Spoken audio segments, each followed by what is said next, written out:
you doing? Good. How's it going? Good.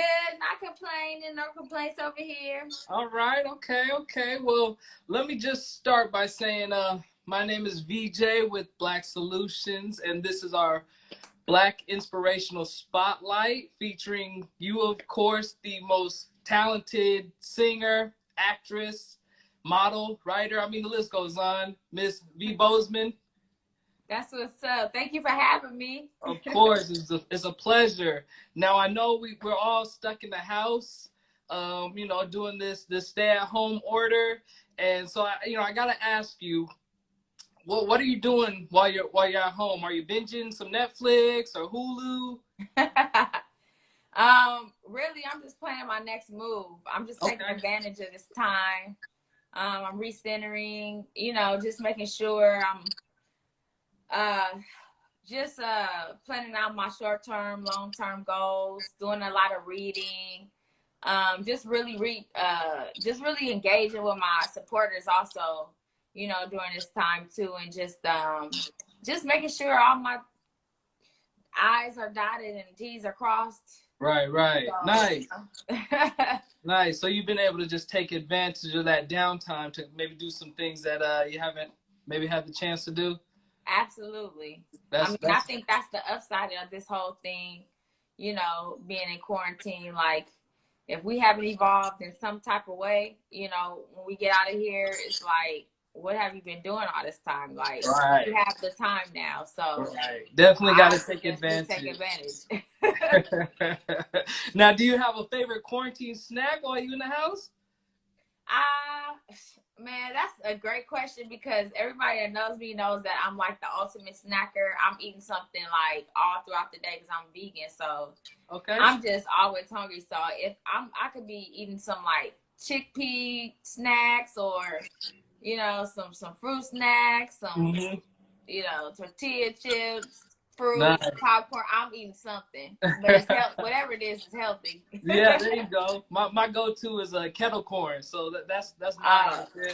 That's a good one. Which one, in a red bag or the Boom Chicka Pop? Oh, okay. But I like the red bag too. Yeah. So now I see you got your LA hat on.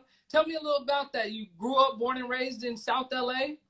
Yeah, I grew up in South Central LA on the east side, and a lot of people don't know that about me. So I'm just like, a lot of people know just like the Empire thing, which it just happened so fast. So that was like from 0 to 100. So everybody kind of didn't know about the in between. So this is my chance now to tell that story. So this is one of the major layers of who I am, and the fabrics of me is LA. Born and raised, went to Crenshaw High, and just, all the isms that come along with that. That's just who I am. Like, I'm a homegirl from the east side. There you go. So specifically what? Avalon and Manchester? Is that exactly where you at? Oh, you've been doing your research, huh? I mean, just a little bit. Yeah, Manchester, Avalon, 85th Street. That's where I'm from. Okay. And that's amazing, because, there's so many artists that come to LA, obviously, to pursue their dreams and their careers. And here you are, born and raised, like you said, right in the heart of LA, and then going to Crenshaw High School. How did being in that community really affect your upbringing and your step into music? I mean, it gave me my isms. It gave me my soul. It's so many diamonds in the roughs that come from South Central. You got Rose Royce, you got Michelle A. You know what I'm saying? It's just, I don't know. I was raised in church, and then all the culture that surrounds LA is just something that's always been innate and a part of me since a little girl. You know what I'm saying? I've really been around so much talent that people would never the world would never see. You know what I mean? Like the people in church and the women that I used to like really look to for that training and that advice and learning how to perform and learning how to connect with people and engage with, you know, people through song. Like I learned all that in church, and I was in Watts. Like, you know, people will never see those people, but I'll never forget them because that's why I am where I am today, and why, you know, I even am solid in just who I am as an artist. You know what I'm saying? So that's amazing. yeah. Now, who were 3 of your artists that you would say you looked up to growing up? Growing up, I would say I looked up to Whitney Houston, Toni Braxton, Anita Baker. You know what I'm saying? Yeah. It's really a lot. I hate to just put it in 3. Right, but, right. I mean, yeah. that is tough. I mean, there's so many icons, but that's a good 3 choices right there. So that's awesome. Now, you know, being an LA native, you know, in the last 2 years, or last year, I should say, we lost 2 legends, one in sports and one in music, with Kobe and Nipsey. Did that have any impact on you as far as just maybe some motivation, or, you know, just being a fan of theirs in any way? I mean, absolutely. Like, you know, we could start with Nip. Like, you know, I knew Nip before the world knew Nip. You know, he used to be right at the fish market, sweeping around, you know, sweeping in front of the fish market before he owned that plaza on the corner. Right. You know what I'm saying? We knew each other's managers, like, very, very early on. He used to come with Crenshaw, up to Crenshaw all the time. So that was very devastating for me in a community, because, like, what Nick gave you, that was real. It was nothing inauthentic about his approach to engaging with the people he loved in his community. It was real. And we really lost a real one. So I'm always thinking about that in the fallen soldiers that, you know, and the gatekeepers of our community that have fallen by the wayside. It really breaks my heart, because, you know, that's one of the things that's a major problem in the Black community. You know what I'm saying? Our real gatekeepers and our soldiers, like the real ones, you know, they go too soon. Right. So, and even with Kobe, you know, he's sown so many good seeds, and it's unfortunate that, I mean, I feel like, was it within the same year? It felt like it. It did. It came up quick. It came quick, yeah. That we lost him in such a tragic way. You know, LA ain't never been the same since Nipsey. So, and then when, you know, Kobe passed, that was just like a double whammy. Like, it was just such a the vibration just shifted for the city. And I lived here my whole life, and when it happened, I mean, I feel it. I feel it every day. It's not the same. It definitely took the air out of the city for a while, but, you know, I think in hindsight, I think for many of us artists, it pushes everyone, you know, to realize, like, hey, you know, tomorrow isn't promised, and we got to put our full 110%, you know, moving forward. And I've seen some creativity come, you know, from it. You know, a lot of people, you know, really being strong and trying to uplift one another, especially in our community, like you mentioned. Yeah, facts. Now, you from LA too? I'm actually from the Bay Area. Okay. But, you know, LA's my second home. I've been down here a little over 10 years now. So, that's, you know, yeah, LA has given me a lot of love. So, you know, well, you know, we y'all second home. And we are our second home. So there we go. That's it. It's all love. For sure. Now, let's talk about your acting career. You know, you started with Empire, right? And you had a reoccurring role on Empire as Veronika. Right. How did you get there? Well, at the time I was signed at, you know, Timberland or whatever, and it was very organic. You know, I showed him a piece that I did with CeeLo Green called Race Jones, and it's like a lot of acting in that piece, and he was like, "Dang, I didn't know you could act." And I was like, "Yeah, like, you know what I'm saying?" Right. He was like, "Yo, like, Lee Daniels is doing this like new new series for Fox, you know, based on like, you know, the industry. I think you'll be perfect. I was like, all right, you know, send it to him. And at the time, I wasn't even supposed to like show him that piece, but I was like, I gotta show him, you know what I'm saying? So he sent it off to Lee. Lee called my management, and it was like history from then. Wow. From that point on. That's how it all started. Very organic, you know what I mean? Yeah. That's the best way to do it, you know, very natural, and you know, you get to kind of flaunt your skills and go from there. That's amazing. So as far as Empire goes, what was your favorite do you have any like moments that you just really enjoyed about being on set? I actually did. The most memorable and the best moments I had was with Terrence Howard. He's very he's a genius. I feel like very smart, and he's really in tune to universal laws. You know what I'm saying? And we would have a lot of good conversations right at the piano. He would come up with a lot of like, you know, different melodies, and we just have great conversations. He embraced me like, I feel like the most, you know what I'm saying? As far as like just taking me under his wing and stuff, like he will always be family for life. Like I love Terrence Howard. He's a real one for sure. That's awesome. And didn't he write a song for you, or were you able to get on the track with Terrence Howard? He did. He wrote Hourglass actually.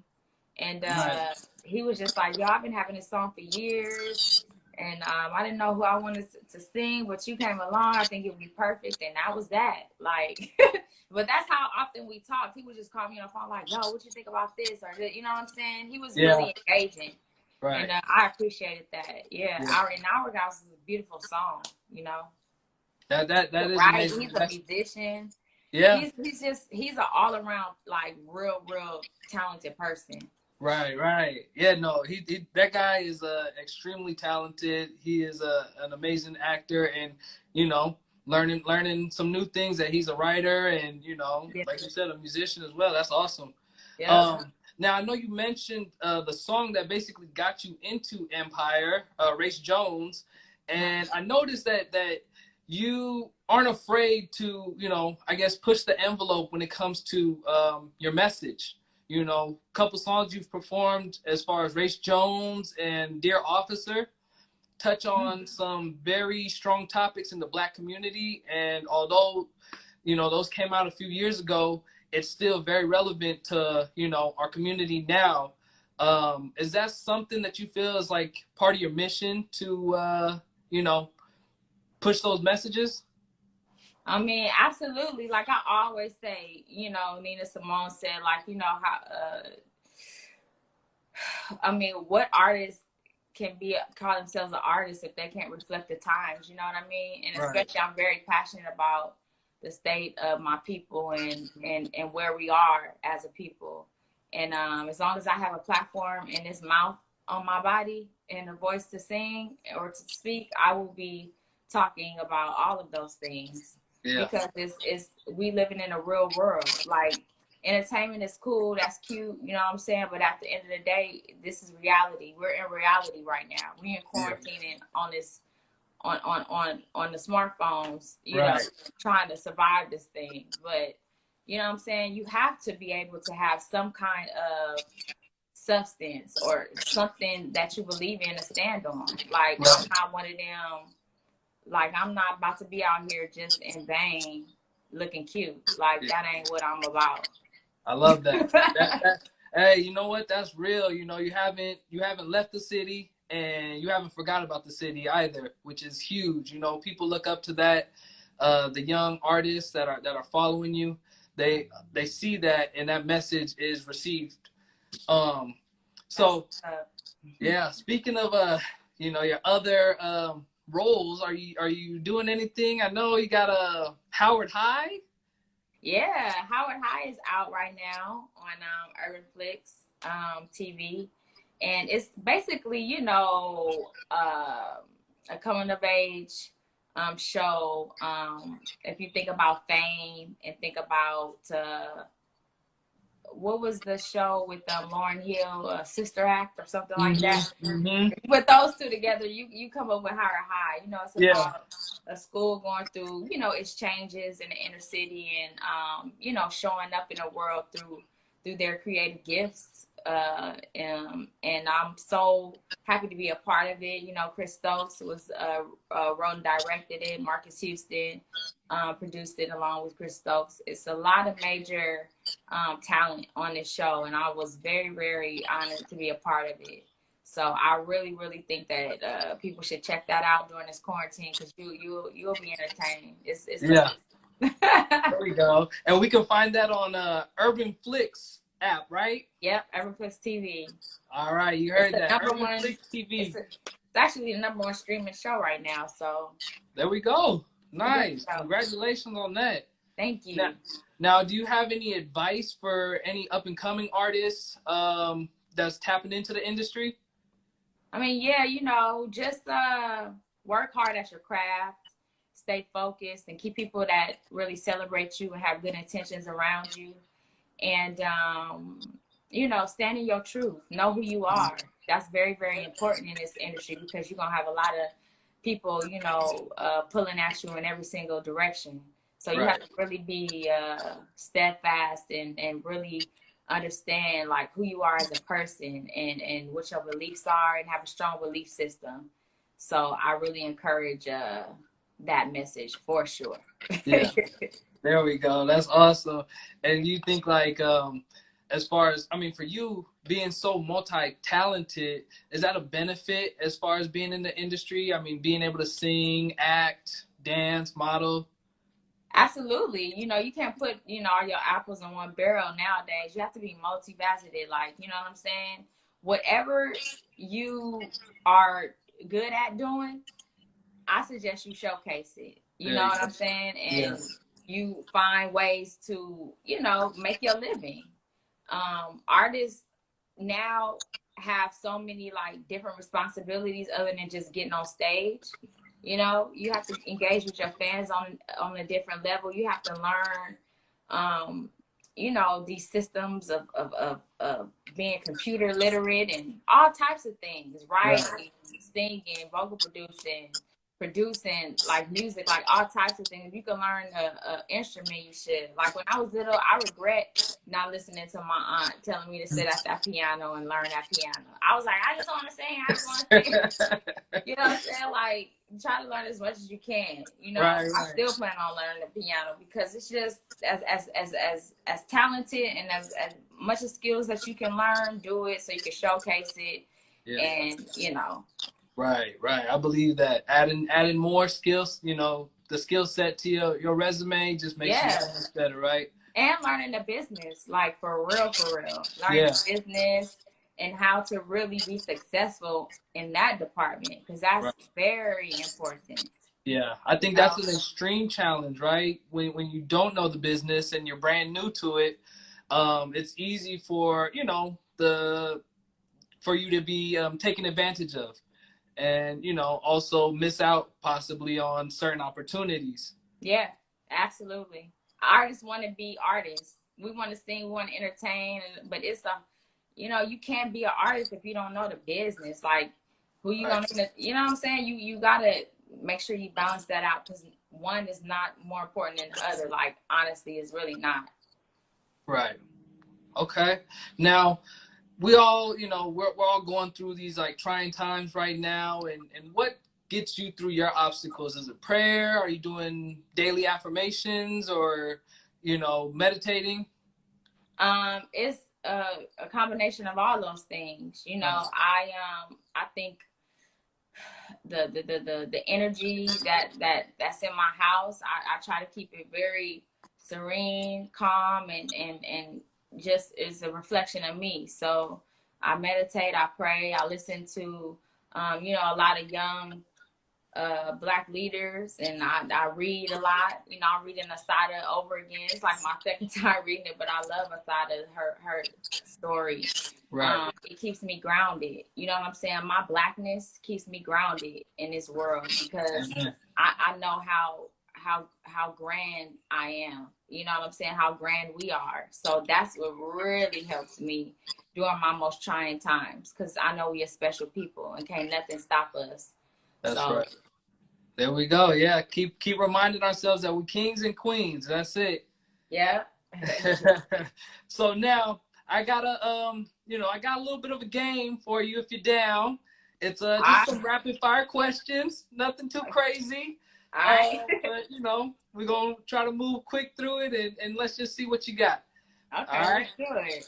All right. So first question: if you had a dream role in a film, who would it be with that you have not worked with yet? That I have not worked with yet. I would love to work with Regina King. Yeah, very talented. Regina King, she can do everything just about. I love Regina King. All right. Okay, now if you weren't acting or singing, what do you think you'd be doing? I probably would be a food connoisseur. I probably would. You know how people go around and you rate people's food. I forgot what it's called. But you go to the different restaurants and you're like, people scared of you because they like, oh my gosh, she coming, she gonna take my food. I would be that person. Yeah, you'd be a food critic. Okay. Yeah, food critic. That's what you call it. There you go. Do you have a favorite food? I do have a favorite food. Okay. I honestly, I feel like I'm a Mexican, in my past life. I don't know. I love Mexican food. Yeah. I think there's so many things you can do with it. You know what I'm saying? There you go. So you can't go wrong. LA native. It's probably because I'm from LA. Hey, nothing wrong with that. You get to the taco truck late at night, and that's the way to go. Yeah. So, what's your favorite superhero? My favorite superhero. Well, we gotta say Wakanda. There we go. Yeah, I said that's forever. Now, do pineapples belong on pizza? Absolutely not. Good. I'm not one of those sweet and savory type of. I don't do that like that. I can't do the warm pineapples on the pizza. There's just something about it. I can't do it. Never got into it. Okay. That's good. Lakers or Clippers? Man, that's so funny, man. First of all, I mean, you gotta say the Lakers. I mean, you got big time, you got Kareem, you know what I'm saying? You can't, but you also can't forget about the Clippers either. You know what I'm saying? Yeah. You gotta be here for our Clippers. That's what it is. I don't really feel like they rivals to me because I'm like, I don't understand that. Yeah. I got a Clippers hat and I got a Lakers hat. There you go. You just support the city. You know what I mean? Yeah. But I'm always gonna have to pick big time first. Yeah. That works. I mean, Showtime.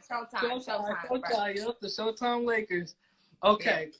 Now here's the real question: if the fate of the world was in your hands, and it relied on you singing a song word for word, what song would it be? That's not your song. Not my song. Not your song.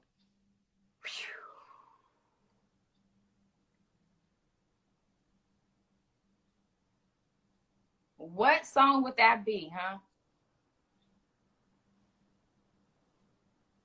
It could be one of the songs, you in the car riding, and when that song come on, you gonna kill it right there, right then and there.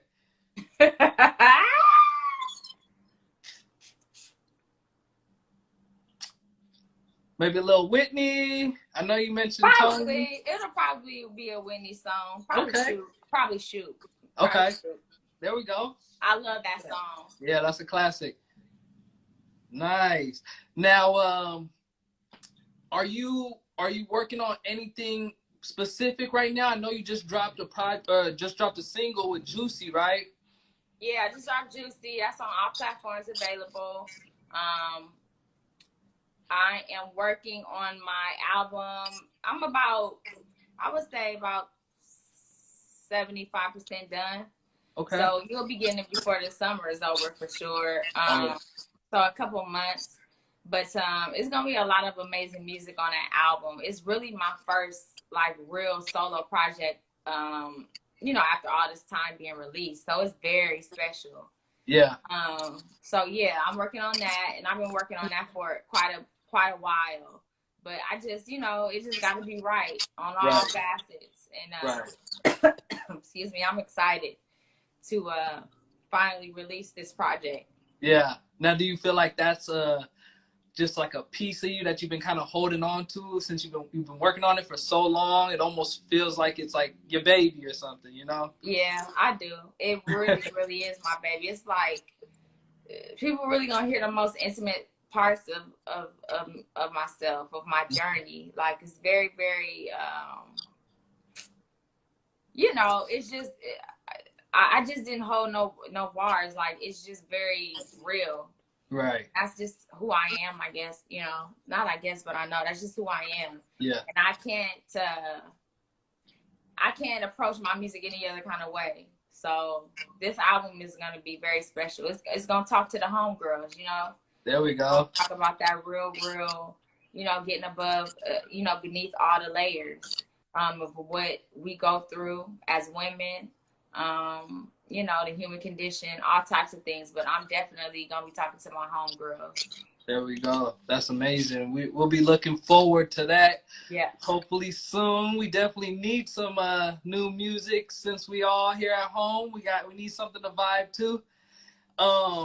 And any other roles that we can look out for, in the future? Yeah, for sure.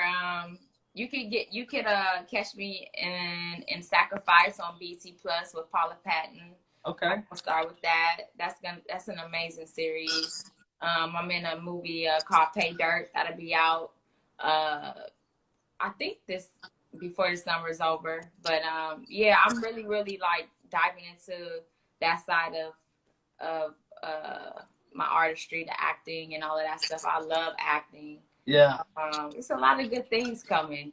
Yeah. Do you feel like as you progress through acting, you did Empire and you're doing Howard High, where you get to continue to showcase your singing. Do you feel like in some of these other roles you're starting to kind of branch out and really tap into a different side of your acting? Absolutely. Like, acting,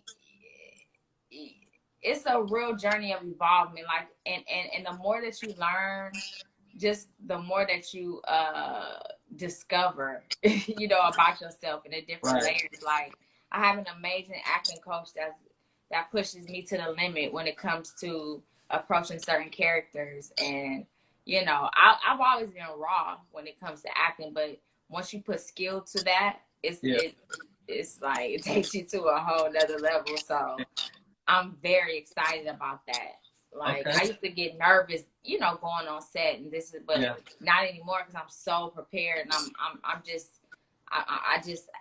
feel like I found my footing. You know what I mean? Yeah. And, it's dope. It's dope. That's amazing. And V, where can we find all of you throughout the social media? For sure, you can find me on my Instagram, V Bozeman, Twitter, V Bozeman Music, Facebook, V Bozeman, my YouTube page, V Bozeman. My YouTube page be cracking, so y'all should come over there too. Yeah. I get that cracking. Those visuals are crazy. I love seeing the videos that you put out. It looks like you really put a lot of effort and thought into the whole process. So, we love that. And just want to say thank you so much for joining us on Black Solutions. Wish you the best of luck to all your endeavors for the future, and hope you can, continue to prosper, Queen. Thank you so much for having me. I'm honored. Thank you so much. This was fun. Oh, yeah. Thank you. We'll talk to you soon. For sure. Stay away from them vapors. That's right. All right. Peace.